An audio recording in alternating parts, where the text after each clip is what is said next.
A desert planet with twin suns. Why do I sense we've picked up another pathetic life form? Use my knowledge. Much to learn. You still have. Welcome back to Twin Sun Talks, folks. I'm your host, Jonah Liu. Thank you so much for listening. Today, our episode is going to be our second character profile ever. Our first one was over Boba Fett, and this one is going to be over Obi Wan Kenobi. Once again, we went over Boba Fett because of the Book of Boba Fett that's coming in December of this year. And now we're going to be going over Obi-Wan in honor of his show that's coming out next year, 2022, on Disney+. We haven't gotten an official release date, but I thought that it would be appropriate to kind of go over what we know about his timeline in canon. So without further ado, let's dive into ARC Trooper training. Gentlemen, who wants to be an ARC Trooper? I do, sir! Alrighty, so like I said, in today's episode, we're going to be profiling Obi Wan Kenobi, who is one of my favorite Jedi. He's probably, I think, in my episode wherever I was on with Sean and Jeb, I ranked him as number 3 in my top 5 favorite Jedi. In my previous episode with Scott Fonseca, I said that I thought that he was the only, or he was the most likely person in the Star Wars universe to be able to pick up Thor's hammer Mjolnir, because if you aren't aware, I realize I didn't explain this in the last episode, but only people who are worthy as deemed by Odin, and I guess the hammer itself, only people that are worthy are able to pick up Thor's hammer Mjolnir, and I thought that Obi-Wan would be really the most likely person to be worthy to pick it up in the Star Wars universe, but that's getting a little off topic.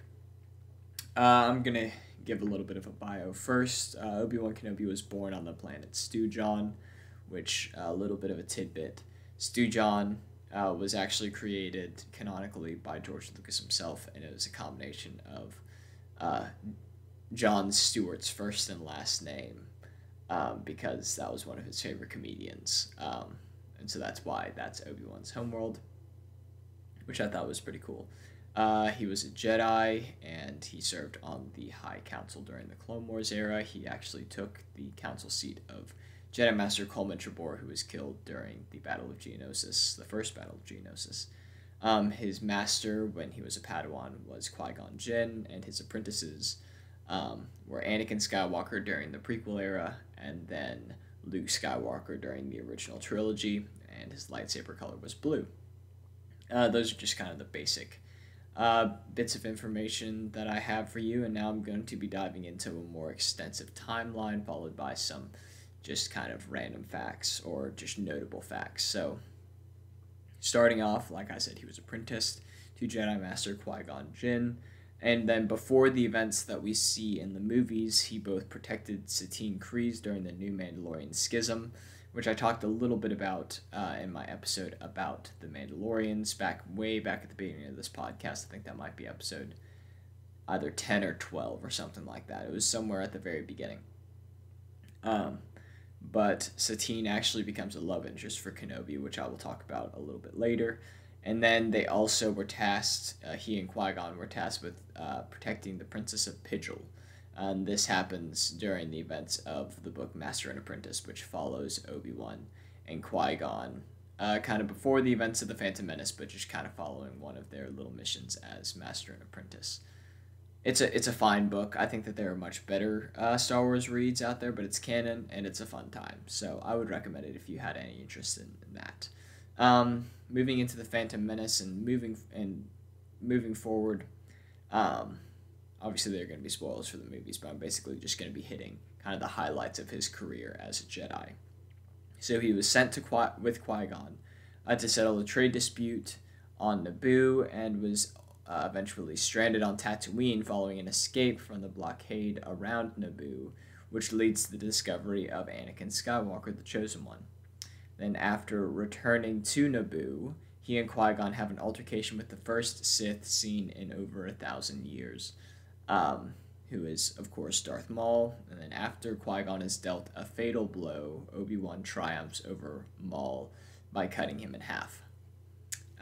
Notice I didn't say that he killed him, but we'll get to that a little bit later. Qui-Gon passes away, leading Obi-Wan to take Anakin on as his apprentice to fulfill Qui-Gon's final request. Moving into Attack the Clones, Obi-Wan and Anakin save Padme Amidala from an assassination attempt by Zam Wesell, and then Obi-Wan discovers a planet is missing from the Jedi archives while trying to find who is trying to assassinate Padme. He's kind of following a trail where it leads him to Dexter Jester, and then he goes trying to find the origins of a poison dart that was used to kill Zam Wesell before she could give he and Anakin the identity of whoever hired her. Anyways, so Obi-Wan travels to the missing planet called Camino, and there he finds a clone army that is built secretly on behalf of the Republic on a commission by Jedi Master Sifo Dyas, who had died 10 years prior. Obi-Wan then follows the clone template Jango Fett, who's a bounty hunter, to Geonosis, where he is captured by Count Dooku and the Separatists. After being rescued from the Geonosian arena, Anakin and Obi-Wan confront Dooku and lose to him in a duel, and they're ultimately rescued by Master Yoda. Now, I'm about to talk about his career in the Clone Wars, so if you haven't watched that show yet, feel free to skip over this. It probably shouldn't be too long. But I don't have too many big spoilers. I'll try to let you know if there's anything super big, and I'll try to have you cover your ears. So during the Clone Wars, Obi-Wan fought as a general with the 212th Attack Battalion with Marshal Commander Cody as his second in command. He freed the Twi'leks during a separatist occupation of Ryloth. He aided Mandalorian Duchess Satine Kryze with a terrorist group called Death Watch. Helped, not aided in the terrorism, but aided in kind of finding out who was behind them, and then kind of putting it into them for the time being. He was present during the Citadel rescue of Jedi Master Evan Peel. He went to Mortis with Anakin and Ahsoka, which I have a whole episode about Mortis that I had Jack Pittman on for, and so if you are interested at all in that, go back and listen to that. It was a fantastic episode. Loved having Jack on. He then infiltrated a separatist plot to kidnap the Chancellor by faking his death and impersonating the bounty hunter that did the job, which is a fantastic arc in the Clone Wars, and I would highly recommend it if you haven't watched it already. And then this is probably the biggest spoiler, so if you want to just skip ahead a little bit, probably like 30 seconds should be good. But he also battled Darth Maul on several occasions after the presumed dead Sith re-entered the Galactic Theater, and Maul actually kills Satine in front of Kenobi as a kind of as an attempt to kind of get Kenobi to turn to the dark side. So anyways, I'm just going to give a little bit of time for people that skipped ahead. But anyways, yeah. So that's about all. I'm sure I missed a couple notable missions during the Clone Wars, but that's about all that I could come up with off the top of my head. In Revenge of the Sith, Obi-Wan aids in the rescue of Chancellor Palpatine during the Battle of Coruscant, and then is sent to engage General Grievous on Utapau, because we see that General Grievous and Obi-Wan have an extensive history, which we also see during the Clone Wars show.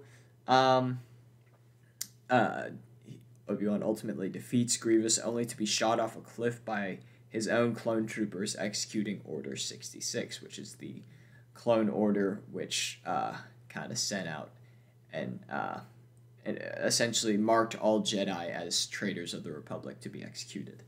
And I talked a little bit more about that back in my episode about the history of the Grand Army of the Republic over the summer.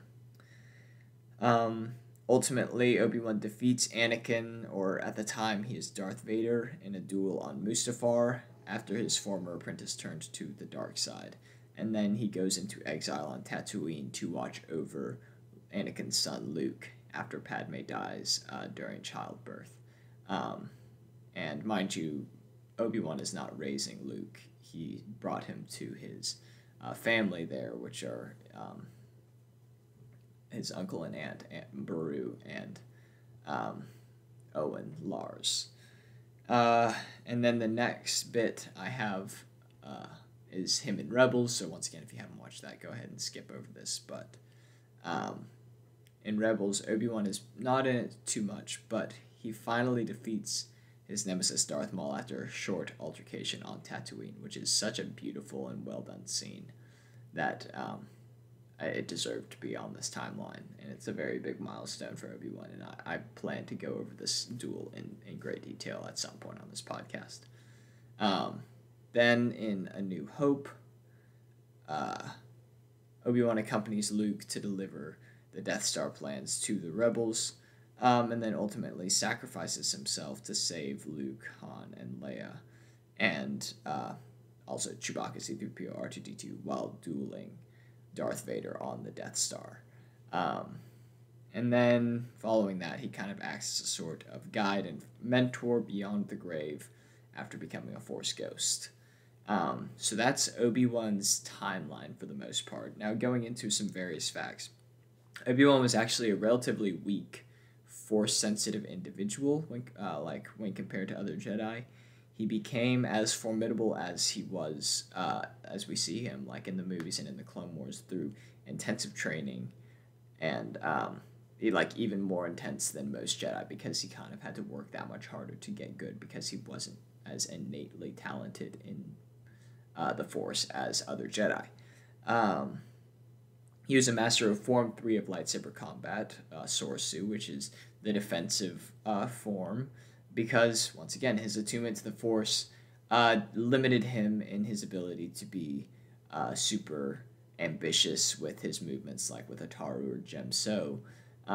So he kind of played to his strengths as being a master of defense and essentially being able to outlast his opponents by tiring them out and being on the defensive pretty much the entire time. He actually considered leaving the Jedi Order to be with Satine, which is pretty crazy, especially since, in my opinion, Obi-Wan is kind of the model Jedi, and even he was tempted with romantic attachments, which ultimately did not pan out, as we know.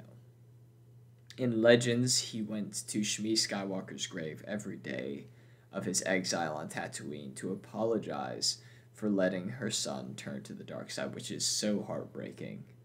And so, I so very much hope that this is something that they incorporate into the Kenobi show, because it just embodies Obi-Wan so perfectly, in my opinion. Because he cared for Anakin so greatly and was absolutely devastated and really felt like he had failed, like he said in the movie, whenever Anakin turned to the dark side. He took it very personally. That being said, he spent 19 years in exile on Tatooine and was 57 years old when he was struck down by Darth Vader. And a lot of people say, well, he looks a lot older than 57 because Alec Guinness played him originally, and they had no real timetable for how old he was before, during the Clone Wars. And obviously Ewan McGregor is a lot younger. And so the reasoning that they give now is that since Tatooine has two suns, it kind of ages people twice as fast. Just the increased sun exposure kind of physically makes your physical appearance look a lot older than you actually are, because your skin kind of gets a lot more weathered and wrinkled and tired looking a lot faster. He goes by Ben both when he's undercover in the Clone Wars during the Bounty Hunter arc, and also when he's in exile on Tatooine, which I think is a cool little tidbit. And his relationship with Anakin verged on forbidden attachment. And don't come at me saying that I'm shipping Anakin and Obi-Wan together. That's not at all what this is. But it's attachment in the sense that he and Anakin were so very close, almost like brothers, that it actually made him unable to kill his former apprentice himself on Mustafar. He kind of let the lava do the job. Essentially, he couldn't bring himself to strike him down because of his love and attachment to him, like a brotherly love. And therefore, Vader was allowed to prosper. If Obi-Wan had just walked down to the lava bank and cut Anakin's head off, Vader would have never plagued the galaxy, and the Emperor might have had a little less success, or at least been a little slower in his rise to kind of absolute power throughout the galaxy without having Vader there to kind of do his dirty work. So that's about all I have to say, except for I've read the book Kenobi recently, which is a Legends novel, and I think that it has some of the best content that I've read so far in Legends books, and it's a very quiet book, meaning it's not super action-packed like the Darth Bane trilogy is, but I think it gives such cool insight into Obi-Wan's life kind of very soon after he goes into exile. And I'm hoping that his show draws a bit of inspiration from this book, and I think that it will, but just kind of him dealing with the guilt. There's a lot of survivor's guilt of being one of the only Jedi left, but also just immense guilt about being connected to the reason for such darkness spreading throughout the galaxy in the first place. And then also him trying to lay low, but also keeping true to his Jedi codex of helping people that are in need, and just kind of that dichotomy, and also the reasoning for him going by Ben Kenobi, because I think a lot of people are kind of confused about why he's trying to lay low, but he still keeps the name Kenobi. I don't know, but it's explained kind of, it's explained in an interesting way, and I would highly suggest that people read that book, or I listened to it on audiobook, and I thought that it was really fantastic. And I'm going to talk about it a little more next week in an edition of I Have Spoken. I'm going to do a bunch of books that I've been reading. But that's about all I have for this profile of Obi Wan Kenobi. If y'all want me to go into a little more detail about anything, feel free to email twinsontalks@gmail.com. Happy to elaborate on anything that y'all would like me to. But yeah, this wouldn't be a proper episode if I didn't leave y'all with a little bit more. Alrighty, so today's more, and I'm surprised that I hadn't gone over this before, but Weird Al Yankovic wrote a song recounting the events of the Phantom Menace from Obi-Wan's perspective, set to the melody of American Pie, called The Saga Begins as My, this here Anakin guy, maybe Vader someday later, now he's just a small fry. It's a great song. My family sings it a lot, and my mom, there was a showing of the Phantom Menace that like returned to theaters, and it was like a 3D showing, and I went to it for one of my birthdays as a kid, and my mom was like, I knew it was happening during the movie, because she knew that the lyrics of the song really go through all, like, they hit the major points in the movie, and it's a super funny song, so I would encourage all of y'all to go out and listen to it if you have the time, and shout out to my mom. Yeah, that's all. But anyways, that's all I have for this episode. If you want to follow us on Instagram, @TwinSunTalks. Subscribe to us on YouTube, Twin Sun Talks Podcast. Follow us on streaming platforms, Twin Sun Talks. That's about all I have. You've taken your first steps into a larger world. May the Force be with you, and I will see y'all in the next episode. Bye, friends.